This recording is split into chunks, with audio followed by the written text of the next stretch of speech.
Hello friends, Vardhan academy में आप सभी का स्वागत है। दोस्तों, आज की इस वीडियो में हम लोग उत्तर प्रदेश प्राथमिक शिक्षक भर्ती से संबंधित कुछ महत्वपूर्ण विषय हैं उनके बारे में बात करेंगे।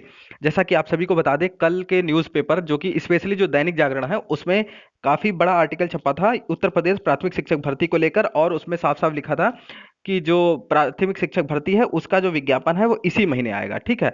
और उसमें जो लिखा था, उसमें ये भी लिखा था कि यूपी टेट को नवंबर में कराने की तैयारी। ठीक है। कल सुबह मैंने एक वीडियो बनाई थी जिसमें आपको ये चीज़ दिखाई थी, जबकि जो इसका प्रस्ताव था वो 19 दिसंबर का था, 19 दिसंबर के लिए था। ठीक है। और सुबह ही आ गया था कि नवंबर में कराने की तैयारी है। ठीक है। और ठीक कल शाम को 6-7 बजे करीब ये भी खबर आ गई थी कि नया प्रस्ताव बना के भेज दिया गया जो 28 नवंबर के लिए है। ठीक है। एक तरीके से जो परीक्षा दिसंबर के लिए, मतलब जिसके लिए टाइम मांगा जा रहा था, उसको दिसंबर में ना ले जाके, ठीक है, पीछे का प्रस्ताव देने का यही मतलब है सीधा सीधा कि परीक्षा अब 28 नवंबर को आपकी हो जाएगी, ये आप लोग मान के चलिए। ठीक है। और पीछे लाने का यही मतलब है कि प्राथमिक शिक्षक भर्ती अब आप लोग श्योर मान के चलिए कि आपका जो प्राथमिक शिक्षक भर्ती है वो जरूर आएगी। ठीक है। उसके बाद से ही ये सारे क्वेश्चंस हैं जो मतलब जे कमेंट में हमसे पूछे गए हैं। ठीक है। तो इन सभी चीजों का सभी क्वेश्चंस का मैं एक एक करके जवाब आप लोगों को दे दूंगा। ठीक है। पहला पहला प्रश्न वो देख लेते हैं। ठीक है। 4-5 है, मुश्किल से 2-3 मिनट की वीडियो होगी तो पूरा देखें। सर, अब तो दिमाग घूम रहा है क्योंकि सारे एग्जाम एक साथ आने वाले हैं और भी सब न्यू पैटर्न पर बेस्ड है। किस चीज़ की तैयारी करें पहले ही ना समझ आ रहा, जूनियर भी है। ठीक है। तो एक चीज़ ये चीज़ मान के चलिए कि देखिए, अभी प्राइमरी का जो नोटिफिकेशन है वो नहीं आया है। अपनी जो लोग जूनियर की तैयारी कर रहे हैं वो लोगों की थोड़ी सी लैब बनी हुई है, ये मान के चलिए उनको इस चीज़ का बेनिफिट है कि वो लोग तैयारी कर रहे हैं तो उनकी लय बनी हुई, अगर बाई चांस प्राथमिक की वैकेंसी आ गई, और आएगी, ये मान के चलिए आएगी। ठीक है। अब अपने आप को प्राथमिक के मोड में रखिए कि आप तैयारी कर रहे हैं, तो जूनियर में आप लोग जो सोशल स्टडीज तैयार हो जाएगी, साइंस तैयार हो जाएगी, मैथ तैयार हो जाएगी, हिंदी तैयार हो जाएगी, जो जो उस विषय से संबंधित है। ठीक है। तो जो कुछ तो तैयार होगा तब तक। ठीक है। अगर ये सोचते रहेंगे तो आपका यहाँ पे समय बर्बाद होगा। तो अपने जूनियर की तैयारी बहुत अच्छे से करिए और पूरी उम्मीद है कि आपकी प्राथमिक की भी वैकेंसी आ जाएगी। ठीक है। अभी तो आपको जूनियर की ही करनी चाहिए तैयारी। और अगर बाई चांस प्राथमिक की आती है तो इस तरीके से तैयारी करें कि आपका जूनियर भी कवर हो जाए। जैसे आपका एसएसटी आप ढंग से अभी पढ़ लीजिए, क्योंकि अभी 15-20 दिन, जैसे इस महीने के लिए कहा गया है कि प्रस्ताव, मतलब इस महीने ही इसका विज्ञापन आ जाएगा। तो मुझे इस महीने नहीं लग रहा, लेकिन अक्टूबर में मुझे उम्मीद है कि आ जाएगा, और हो सकता है इस महीने भी दे दिया जाए कि यूपी टेट और सुपर टेट का एक साथ दे दिया जाए कि यूपी टेट की तारीख ये रहेगी और सुपर टेट की इस तरीके से भी हो सकता है बाई चांस, क्योंकि अगर परीक्षा करवानी है तो ये कुछ भी कर सकते हैं अभी। ठीक है। दूसरा सवाल देखिए। सर मेरा, ये क्वेश्चन बहुत बड़ा है क्योंकि जूनियर में इन लोगों का काफी नुकसान हुआ था। सर सर इस बार मेरा बीएड इंटरेस्ट में इंट्रेंस में स्टेट रैंक 4165 है और ओबीसी रैंक 1867 है, पर मेरा बीए में 45% नहीं है, पोस्ट ग्रेजुएशन में 63% है। क्या मैं काउंसलिंग करा लूँ? आगे टीचर के लिए अप्लाई करने में कोई दिक्कत तो नहीं होगी? तो यहाँ पर देखिए, 45% वालों को जूनियर में एलिजिबिलिटी नहीं दी गई थी। ठीक है। जूनियर वैकेंसी में एलिजिबिलिटी ही नहीं दी गई थी। हालांकि जो पिछली बार 69,000 वैकेंसी थी उसमें ऐसी कोई दिक्कत नहीं, उसमें पोस्ट ग्रेजुएशन के आधार पे आपका वहां पर हो गया था कि मतलब जिस बेस पे आपने बीएड या बीटीसी किया है उसी बेस पे आप लोग भर्ती में भी शामिल हो सकते हैं। तो 69,000 में नहीं हुई थी, और पूरी पूरी उम्मीद है जो इस बार जो वैकेंसी आएगी प्राइमरी की वो भी उसी पैटर्न पे होगी। तो पूरी पूरी उम्मीद है कि जो प्राइमरी की वैकेंसी होगी उसमें ऐसी कोई झंझट नहीं होगी। ठीक है। जूनियर में ये नियम था कि 45% से नीचे वालों को वहां पर एलिजिबिलिटी नहीं दी गई थी। तो मेरे हिसाब से जो प्राथमिक भर्ती है उसमें ऐसी कोई दिक्कत नहीं होगी 45% वालों को। ठीक है। नेक्स्ट देखिए। टोटली कंफ्यूज हो गए हैं सर अब कि जूनियर देखें या प्राइमरी, इस बात को मैंने पहले बता दिया है। कुछ लोग पूछ रहे हैं कि सर दिसंबर या जनवरी, प्लीज बताएं, मतलब परीक्षा कब तक होगी, दिसंबर में होगी या जनवरी में होगी?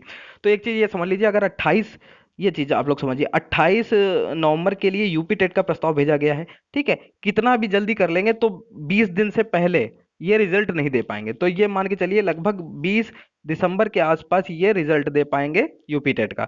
और पिछली बार 2000 सॉरी 69,000 जो वैकेंसी थी उसमें भी जो वैकेंसी सुपर टेट का जो विज्ञापन था वो यूपी टेट के रिजल्ट के 5-6 दिन बाद आया था।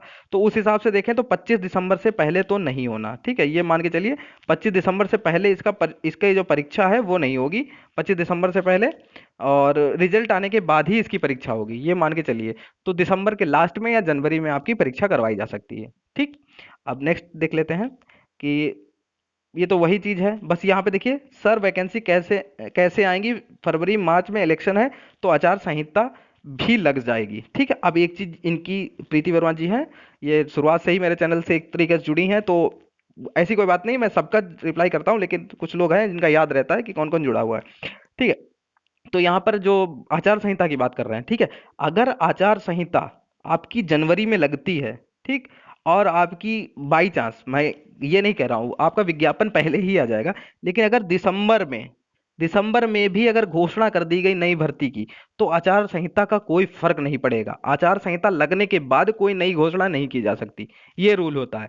अगर पहले से कोई घोषणा कर दी गई है, अगर बाई चांस पहले से ही कोई घोषणा कर दी गई है कि आपकी परीक्षा हो जाएगी जनवरी में या फरवरी में कह दी जाए, ठीक है, और ये अभी अक्टूबर में ही कह दिया जाए कि आपकी परीक्षा 2 फरवरी को होगी और 2 फरवरी में आचार संहिता लगी हुई होगी, तो आपकी परीक्षा 2 फरवरी को करवा ली जाएगी, ये मान के आप लोग चलिए। ठीक है, तो आचार संहिता को कोई फर्क नहीं पड़ेगा, आपका विज्ञापन आ गया तो आपकी परीक्षा 100% करवा ली जाएगी, परीक्षा भी करवा ली जाएगी। रिजल्ट देना चाहेंगे तो वो भी दे सकते हैं, क्योंकि नई घोषणा नहीं कर सकते, जो चीजें पहले चल रही हैं वो कार्य होते रहेंगे। ठीक है, तो मेरे हिसाब से आपके जितने भी डाउट हैं वो सारे क्लियर हो गए होंगे।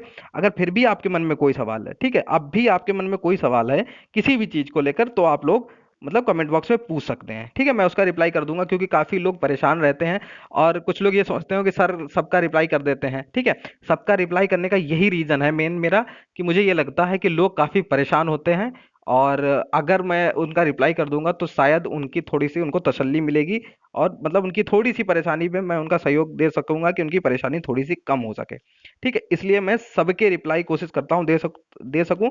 लेकिन इस समय जो जूनियर की वैकेंसी की जो तैयारी है उसको मैं करवा रहा हूँ, तो लगभग मुझको ही 5 से 6 घंटे लग जाते हैं। ठीक है, 5 से 6 घंटे लग जाते हैं, तो कमेंट मैं कम देख पाता हूँ। लेकिन अब इसमें अगर आप लोग कोई भी कमेंट करेंगे तो मेरे पास नोटिफिकेशन आएगा, मैं कम से कम 10 से 15 20 मिनट देके और जितने भी बीच बीच में दिन भर में देख लूंगा कि जो भी कमेंट होंगे उनका रिप्लाई मैं कर दूंगा। तो उम्मीद है कि ये आप समझ गए होंगे कि जूनियर की अगर आप लोग तैयारी कर रहे हैं तो अपनी तैयारी जारी रखें, क्योंकि जूनियर की वैकेंसी मतलब अभी आपकी प्राथमिक की वैकेंसी आई भी नहीं है, और जो जूनियर की आपकी चल रही है इससे आपकी एक तो लय बनी हुई है। ठीक है, अगर बाई चांस आप लोग थोड़ा सा भी हड़बड़ा गए तो आपका ना तो जूनियर सही से हो पाएगा और ना तो प्राथमिक का, क्योंकि दोनों के बीच में आप फंस जाएंगे। ठीक है, इसलिए मेरी आप लोगों से एक विनती है कि आप लोग अच्छे से तैयारी करें।